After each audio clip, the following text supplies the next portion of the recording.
பாகிஸ்தான் பயங்கரவாதிகளுடன் காலிஸ்தான் தொடர்பு பற்றி என்ஐஏ விசாரணை.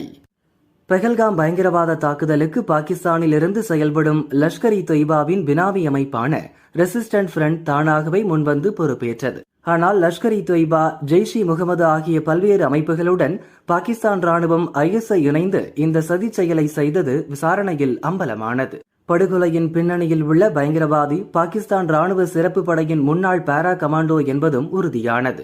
பாகிஸ்தானைச் சேர்ந்த காலிஸ்தானி பயங்கரவாதி ஹர்விந்தர் சிங் என்கிற ரெண்டாவுக்கும் இந்த கும்பலுக்கும் தொடர்பு இருக்கலாம் என்ற கோணத்திலும் விசாரணை நடக்கிறது. இன்னொரு வழக்கு தொடர்பாகவும் பஞ்சாப் மாநிலத்தில் பல இடங்களில் NIA சோதனை நடத்தியது. இந்த சோதனையில் மொபைல் போன்கள், டிஜிட்டல் சாதனங்கள் மற்றும் ஆவணங்கள் உட்பட பல பொருட்கள் கைப்பற்றப்பட்டன.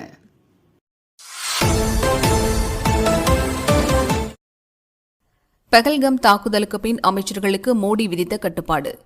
ஜம்மு காஷ்மீரின்